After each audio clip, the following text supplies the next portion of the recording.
အားလုံးပဲမင်္ဂလာပါဗျာကျွန်တော်အဖဆရာဦးလိုက်နေဝင်မိဆရာမဒေါ်စင်ဝါတို့ဤသားသမီးဆရာခိုင်ကိုတင်ပဲဖြစ်ပါတယ်ကျွန်တော်တို့နုနယ်သေးသောရွှေညောပညာညီကိုမောင်နှမများနဲ့ရွှေညောပညာအားလေးလာလိုက်စားကြကုန်သောချစ်မြတ်နိုးကြသောကျွန်တော်မိတ်ဆွေများအတွက်ပညာမျှဝေခြင်းသာဖြစ်ပါတယ်ဗျာအခုကျွန်တော်ဖတ်ပြပေးမှာကသာသနာဆောင်နမင်းကြီးလေးပါရဲ့အမေမေတော်မြတ်ရဲ့အကြောင်းအရာပဲဖြစ်ပါတယ်ဗျာဓာထာရထနမင်းကြီးဓာထာရထနမင်းကြီးလက်အောက်တွင်များမြောင်လှသောဂန္ဓပနတ်တို့ရှိကြသည်ဝင်းတွင်ဆုံးအမိဝင်းတွင်၌ရှိစဉ်ကပင်ဂန္ဓပနတ်ကစောင့်ချော်ရသည်၎င်းတို့၏စောင့်ရှောက်သောပုဂ္ဂိုလ်၏ဆန္ဒရည်ရွယ်ချက်များအစအစပြည့်စုံအောင်ဆောင်ရွက်ပေးရသည်ထိုပုဂ္ဂိုလ်ကစိတ်ဖြင့်ကြံလိုက်လျင်ပင်ကြံတိုင်းဖြစ်အောင်ဆောင်ရွက်ပေးတတ်သည်စုံထဲတွင်အမိဝင်းတွင်ကပင်ဂန္ဓပနတ်ထက်ချက်မကွာစောင့်ရှောက်ရသည်ဝင်းတွင်ဆုံးလည်းခေါ်သည်တာမန်ဆုံးထက်ကဝေတို့ထက်အစွမ်းထက်သည်မြင့်မိုးတောင်ဤအောက်ခြေအဆောင်များမှာကျွန်တော်တို့မြင့်မိုးတောင်ဤ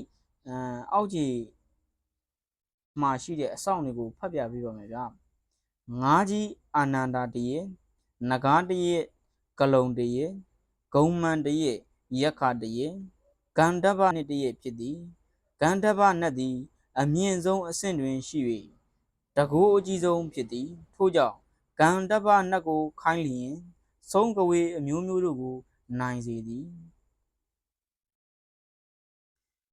ဝိရုတကနမင်းကြီးဝိရုတကနမင်းကြီးလက်အောက်တွင်များမြောင်လှသောဂုံမှန်နှက်များရှိကြသည်အလွန်တကူကြီးသည်ပရလောကဘလူတရေတပတ်စသည်မကောင်းဆိုးဝါးများမိစ္ဆာများကိုနိုင်နှင်းစေသည်ဝိရုပခနမင်းကြီးနန္ဒကားပေါင်းမြောက်များစွာကိုပိုင်သည်အစိတ်ကိုခြေဖြတ်နိုင်သည်ဝိရုပခနမင်းကြီးတကုအနှံခြင်းခံရ၍မွေနှင့်အစိတ်အတောက်များနိုင်နှင်းစွာကုသနိုင်သည်မွေကုသရာတွင်အခက်ခဲရှိပါကဝိရုပခနမင်းကြီးပွဲ